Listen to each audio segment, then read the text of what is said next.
Hello दोस्तों। आज हम त्रिभुज के बारे में समझने वाले हैं। त्रिभुज के कॉन्सेप्ट सीखेंगे। आज हम सिंपल से कॉन्सेप्ट, आज पहला लेक्चर है इसलिए हम उसके बेसिक्स जानेंगे कि त्रिभुज कैसे बनता है और त्रिभुज के अंदर कौन कौन सी प्रॉपर्टीज होती हैं।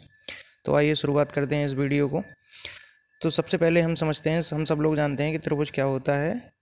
तीन रेखाओं या तीन भुजाओं से घिरी हुई बंद आकृति को हम त्रिभुज कहते हैं, जिसके अंदर तीन साइड्स होती हैं और तीन एंगल्स पाए जाते हैं।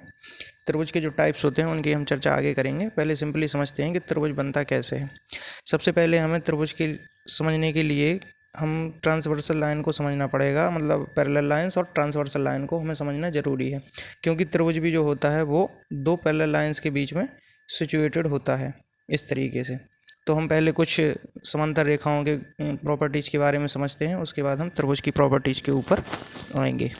तो सबसे पहले मान लीजिए कि एल और एम दो समांतर रेखाएं हैं जिनको एक ट्रांसवर्सल लाइन एल एम, तो इसको हम मान लेंगे पी क्यू। ठीक है, एक ट्रांसवर्सल लाइन इस एल और एम दो पैरेलल लाइंस को कट कर रही है। पैरेलल लाइंस दो ऐसी लाइंस होती हैं जो आपस में कभी ना मिले, एक दूसरे के समांतर ही अनंत तक चलती जाएंगी, जो कभी भी किसी भी पॉइंट पर नहीं मिल सकती हैं। और उसके विपरीत जो लाइन कहीं ना कहीं मिल जाए, जैसे इंटरसेक्ट कर रही हैं, तो इनको इंटरसेक्टिंग लाइन्स बोल देंगे। ठीक है, तो इसके बाद हम शुरुआत करते हैं। तो जब हम देखते हैं, जब इसको ट्रांसवर्सल लाइन ने काटा तो कुछ एंगल्स फॉर्म होते हैं। यहाँ पे 1 2 3, इनका हम नाम दे रहे हैं 4, इसको दिया 5, इसको दिया 6, इसको दिया 7, इसको दिया हमने 8। इस पैरेलल लाइंस को जब पी क्यू एक त्रियक रेखा ने काटा तो ये 8 एंगल बने। अब इन सारे एंगल्स के कुछ अलग अलग नाम होते हैं जिनको हम समझते हैं। सबसे पहले क्या होता है, इसमें करस्पॉन्डिंग एंगल्स होते हैं जिनको हम लोग बोलते हैं संगत कोण। करस्पॉन्डिंग एंगल्स जिनको हम लोग बोलेंगे संगत कोण। तो जब हम देखते हैं कि इसमें संगत कोण कौन कौन है, तो इनको पहचानने का एक तरीका है। जैसे एल और एम दो समांतर रेखाएं हैं और जब इसको काटा तो यहाँ पे हम देखेंगे कि एंगल 1 जो इस रेखा के ऊपर बन रहा है, इसी के संगत कोण इसी लाइन के साथ देखिए एंगल 5 भी बन रहा है सेम उसी पोजीशन में। अगर एल ए पैरेलल लाइन है तो एम भी पैरेलल लाइन है। जब इसको काटा तो 1 देखिए इस लाइन के ऊपर है और ए भी इस लाइन के ऊपर है, जिसके करस्पॉन्डिंग एंगल है। इसी के संगत ए भी कोण होगा और कोण 3 के संगत होगा कोण 7। तो इस तरह से जो इक्वल होते हैं, एंगल 1 इज इक्वल टू होगा angle 5 and angle 3 is equal to होगा एंगल 3 इज इक्वल टू जो होगा वो होगा एंगल 7। ठीक है, इसी तरह similarly angle 2 is equal to होगा angle 6 and angle 4 is equal to होगा एंगल 8। आई होप आप हमारी बात को समझ पा रहे होंगे। इसके बाद हम देखते हैं कि इन दो पैरेलल लाइंस के बीच में 3 4 5 एंड 6 ये 4 एंगल बने हुए हैं। तो इनका एक अलग नाम होता है, इनको हम अलग तरीके से देखते हैं। एक अल्टरनेट एंगल, एकांतर कोण, आपने नाम सुना होगा, इनको बोलते हैं एकांतर कोण। जो हम एकांतर कोण के बारे में समझते हैं तो देखिए, एंगल 3 किसके बराबर होगा, एंगल 6 के, इनको बोलेंगे हम एकांतर कोण। And angle 4 is equal to होगा एंगल 5। ठीक है, तो इनको बोलते हैं एकांतर कोण। तो इस तरह से कुछ एंगल्स का फॉर्मेशन होता है। और इसके अलावा और कौन से एंगल्स बनते हैं, एंड अंदर जो एंगल्स बनते हैं उनका जो योग होता है वो 180 के बराबर होता है। Angle 3 plus angle 5 is equal to 180। क्यों? क्योंकि जब कोई भी आपने एक थ्योरम पढ़ी होगी, एक सीधी लाइन है, उसको एक ट्रांसवर्सल लाइन या इस तरीके की कोई लाइन काटती है, तो यहाँ एक कोण बना और यहाँ एक कोण बना, तो दोनों का योग कितना हो जाएगा। मान लीजिए यहाँ एक एंगल 1 है, यहाँ एंगल 2 है, तो दोनों का जब एडिशन करेंगे तो कितना होगा, 180 होगा, क्योंकि एक सीधी लाइन पे बने हुए दोनों कोण हैं। इसी तरीके से इनमें भी जो अंदर एक लाइन पे बने कोण है वो 180 होते हैं, क्योंकि एंगल 5 को हम क्या लिख सकते हैं, एंगल 5 को हम लिख सकते हैं एंगल 1 के इक्वल। अभी हमने देखा करस्पॉन्डिंग एंगल में एंगल 1 के इक्वल, तो angle 1 plus angle 3 is equal to 180 होगा कि नहीं होगा। आपको यहाँ फिगर में दिखाई दे रहा होगा, एंगल 1 प्लस एंगल 3 एक ही साथ एक ही सीधी जो ट्रांसवर्सल लाइन है उस पर बने हुए हैं, एंगल 1 प्लस एंगल 3, तो पूरा मिला के 180 हो जाएगा। इस तरीके से हम इसको प्रूव भी कर सकते हैं। तो angle 1 plus angle 3 is equal to 180 ये हमारा हो गया। तो हमने करस्पॉन्डिंग एंगल समझ लिया कि इसके संगत कोण एंगल 1 जो होंगे वो बराबर होंगे, एंगल 1 जो बराबर होगा एंगल 5 के। एक ही जो पैरेलल लाइन के ऊपर बने हुए कोण हैं, ठीक है ना। और इसके बाद एंगल 3 होगा, एंगल 7 के इक्वल होगा।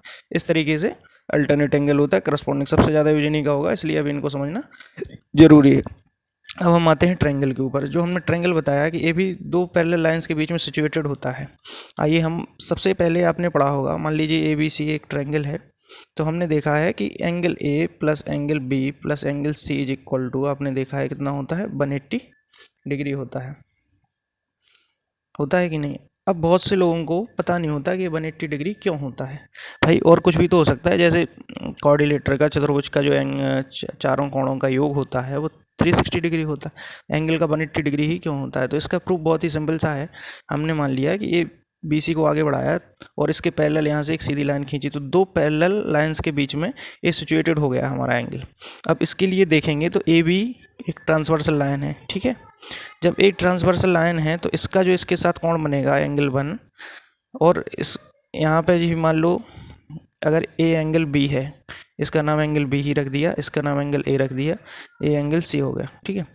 तो अब हम देखेंगे कि AB ट्रांसवर्सल लाइन है और यहाँ पे एक अंतर कोण अभी बताया कि अंदर जो एक ही ट्रांसवर्सल लाइन के दोनों तरफ अपोजिट साइड जो एंगल बने होते, तो यहाँ पे एंगल B है, तो यहाँ ये कौन सा एंगल बनेगा, यहाँ पे भी एंगल B बनेगा, होगा कि नहीं होगा। ए बी ट्रांसवर्सल जब लाइन है तो जब यहाँ एंगल बी है तो यहाँ भी एंगल बी होगा, क्यों, क्योंकि एक अंतर कोण है। इसी वजह से ए सी भी एक ट्रांसवर्सल लाइन है, जब यहाँ एंगल सी है तो यहाँ भी क्या बनेगा, एंगल सी बनेगा। तो इस तरीके से देखिए कि angle B plus angle A plus angle C पूरा कितना हो रहा है, 180 डिग्री। ए लाइन है जो सीधी, इस 180 डिग्री ही तो होगा इसका पूरा एंगल। तो angle B plus angle C is equal to 180 degree. इस तरीके से एंगल के त्रिभुज के तीनों कोणों का योग 180 अंश होता है।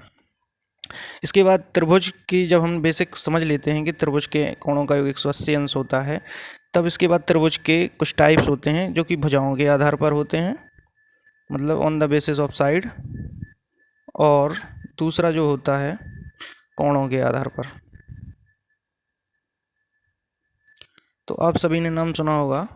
सबसे पहले हम साइड के बेसिस पे बात करते हैं, तो सबसे पहले होता है समबाहु त्रिभुज, दूसरा होता है समद्विबाहु जिसको हम लोग बोलते हैं आइसोसेलेस ट्रायंगल, और तीसरा जो होता है वो होता है स्केलेन ट्रायंगल, दैट इज विषमबाहु त्रिभुज, ठीक है। इसके बाद जब कोणों की बात करते हैं तो कोणों के आधार पर होता है एक्यूट एंगल ट्रायंगल, मतलब न्यून कोण त्रिभुज, और इसके बाद आता है समकोण त्रिभुज, that is right angle triangle, and जो थर्ड वन होता है वो कौन सा होता है, अधिक कोण त्रिभुज, यानी कि ऑब्ट्यूज एंगल ट्रायंगल, ठीक है। हम सभी लोग जानते हैं कि समबाहु त्रिभुज में 3 साइड्स आर इक्वल, तीनों साइड जिसमें बराबर होती हैं, इसमें 2 साइड बराबर होती हैं। मान लीजिए ए बी सी कोई ट्रायंगल है तो ए साइड तीनों साइड्स बराबर होंगी। समद्विबाहु त्रिभुज में क्या होता है, 2 साइड्स बराबर होंगी, ए साइड अलग होगी। विषमबाहु त्रिभुज में तीनों साइड्स की लेंथ अलग अलग होगी। अगर ए है, ए बी है, सी है, तो इनकी जो तीनों साइड्स की वैल्यूज होंगी वो अलग अलग होंगी। इसी के बाद जब हम देखते हैं तो कोणों के आधार पर बात करते हैं, एंगल्स के आधार पर, कोणों के आधार पर होते हैं 3 प्रकार के। पहला जो होगा उसका नाम है न्यून कोण त्रिभुज, ठीक है। न्यून कोण त्रिभुज में क्या होता है कि तीनों जो कोण होते हैं वो 90 डिग्री से छोटे होंगे, theta is less then 90 degree.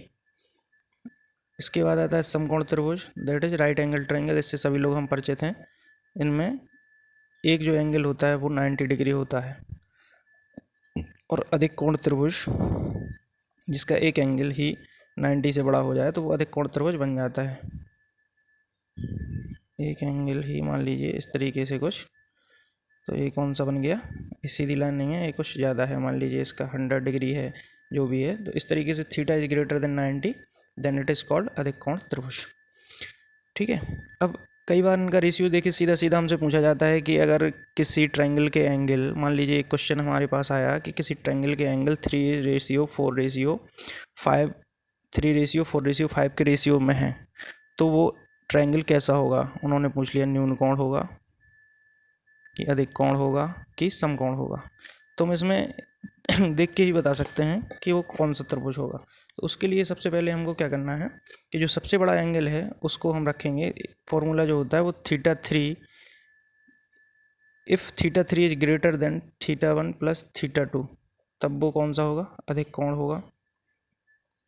यदि theta 3 is equal to theta 1 plus theta 2, then क्या होगा, समकोण होगा, and theta 3 is less than theta 1 plus theta 2, तो क्या होगा, न्यून कोण त्रिभुज होगा। मतलब थीटा 3 यहाँ पे कौन सा है, लार्जेस्ट एंगल है जो रेशियो में दिया है। ये आसान तरीका है, देख के ही हम लोग बता सकते हैं। सिर्फ इतनी बात दिमाग में रखना है कि theta 3 is equal to theta 1 plus theta 2, तब समकोण होगा। और अगर थीटा 3 बड़ा होगा दोनों एंगल्स के एडिशन से, तो क्या होगा, अधिक कोण त्रिभुज होगा। और थीटा 3 अगर दोनों एंगल्स के एडिशन से छोटा होगा तो न्यून कोण त्रिभुज होगा। तो हम यहाँ से देख के ही बता सकते हैं कि सबसे बड़ा है 5, तो 5 is less then 3 plus 4, that means यह एक कैसा त्रिभुज हो जाएगा, अधिक कोण त्रिभुज हो जाएगा, सॉरी न्यून कोण त्रिभुज हो जाएगा, न्यून कोण त्रिभुज हो जाएगा, क्योंकि ये जो लार्जेस्ट एंगल है वो अदर एंगल्स के एडिशन से छोटा है। इसको हम प्रूव भी कर सकते हैं। 5 4 9 मतलब 12 यूनिट का वैल्यू हमको कितना हो जाएगा, त्रिभुज के तीनों कोणों का एक 180 डिग्री होता है।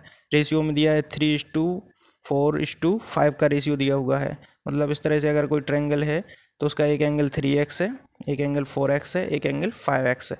तो 4 3 7 12x की वैल्यू 180 डिग्री, तो x की वैल्यू हो जाएगी 15 डिग्री। तो इसका मतलब ये एंगल कितना हो जाएगा, 45, ये एंगल हो जाएगा 60 डिग्री, ये हो जाएगा 75 डिग्री। तीनों ही एंगल हैं जो 90 से छोटे हैं, जो अभी बताया। तो कौन सा एंगल हो जाएगा, न्यून कोण त्रिभुज हो जाएगा। तो कौन सा त्रिभुज होगा, न्यून कोण। तो हमको इतना सब करने की ज़रूरत नहीं थी, सिर्फ हम रेशियो देख के पता लगा सकते हैं इन सब चीज़ों को देख के। इसी तरह से साइड्स के बारे में भी हमको रेशियो दिया होता है, ठीक है। तो साइड्स के लिए भी एक फॉर्मूला होता है। हम सबको पता है कि समकोण त्रिभुज के लिए जो कंडीशन होती है वो पाइथागोरस ने दी थी। उस समकोण त्रिभुज के लिए क्या होता है, c² is equal to a² plus b²। यहाँ पे क्या है, हाइपोटेनियस यानी कि कर्ण है। यहाँ पे आधार मान लीजिए या लंब मान लीजिए, और ये लंब है। इस तरीके से अगर मान लीजिए एक समकोण त्रिभुज है, यहाँ पे देखिए आप, अगर राइट एंगल ट्रायंगल है, इसका एंगल b समकोण है, और c मान लीजिए यहाँ पे, यहाँ b मान लीजिए। तो यहाँ पे ये c हो गई साइड, ये हो गया a, ये हो गया b। तो पाइथागोरस साहब ने क्या बताया था कि कर्ण का वर्ग बराबर होता है लंब का वर्ग प्लस आधार का वर्ग। तो इस तरीके से ये समकोण त्रिभुज की कंडीशन होती है। तो अगर कोई त्रिभुज की साइड्स हमको दी होती हैं और पता लगाना है कि वो समकोण त्रिभुज है या नहीं, या कौन सा ट्रायंगल है, तो सबसे पहले मान लीजिए हमने चेक किया, सेटिस्फाई हो गया, तो हम उसको कह सकते हैं कि समकोण त्रिभुज है। मान लीजिए 3 4 5 साइड्स देके हमसे पूछा गया कि बताइए कौन सा त्रिभुज है। ये हमको साइड्स दी हैं 3 4 5, यहाँ पर रेशियो नहीं दिया है, ठीक है। तो हम उस पर चेक करेंगे। तो आपको पता है कि ये सबसे बड़ी जो साइड होती है वो कर्ण होती है। 5 का स्क्वायर इज इक्वल टू 3 का स्क्वायर प्लस 4 का square, that is satisfied equation. 25 बराबर 9 प्लस 16, 25 बराबर 25, यानी कि हमारी जो इक्वेशन है वो सेटिस्फाई होती है, तो समकोण त्रिभुज हो जाएगा।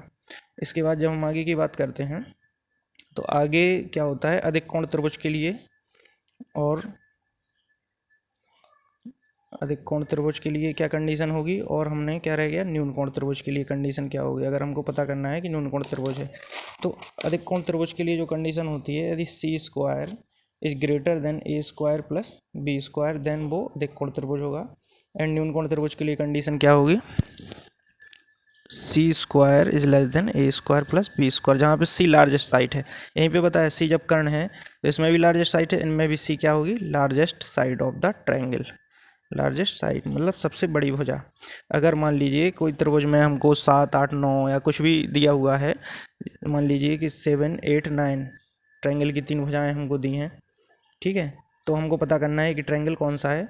तो हम 9 का स्क्वायर करेंगे और इस तरफ करेंगे 8 का स्क्वायर प्लस 7 का स्क्वायर, 81। यहाँ कितना हो जाएगा, 64 प्लस 49, मीन्स यहाँ ये ज़्यादा है। इसका मतलब कौन सी कंडीशन सेटिस्फाई हो गई, ए वाली। तो ये कौन सा हो जाएगा, न्यून कोण त्रिभुज हो जाएगा। तो इस तरीके से हम चेक करते हैं। आई होप आपको आज लेक्चर पसंद आया होगा, और इसके बाद हम कल बात करेंगे यहाँ त्रिभुज के कुछ और प्रॉपर्टीज़ के बारे में। बहुत ही इंपॉर्टेंट है त्रिभुज वाला चैप्टर, क्योंकि चतुर्भुज पढ़ें या कुछ भी जब हम ज्योमेट्री में पढ़ते हैं तो त्रिभुज का यूज बहुत ही ज़रूरी होता है। क्योंकि जब हम चतुर्भुज के बारे में ही पढ़ते हैं तो यहाँ भी देखिए अपने विकर्ण खींचा और 2 ट्रायंगल फॉर्म्स हो गए, तो बिना ट्रायंगल को पढ़े हम ज्योमेट्री नहीं समझ सकते हैं। तो इसके लिए आप लोगों को ध्यान से पढ़ना होगा, बहुत ही आसानी से आपको सारी चीज़ें सिखाएंगे। उसमें आगे हम त्रिभुज के सेंटर्स के बारे में भी चर्चा करेंगे। बहुत सारी चीज़ें हैं, त्रिभुज एक बहुत बड़ा टॉपिक है। तो आज शुरुआत है, बहुत ही सिंपल सी चीज़ें आपको बताई, और आई होप आप सब लोगों को समझ में आया होगा। थैंक यू सो मच, और आपको अच्छा लगे तो लाइक और शेयर करें। थैंक्स।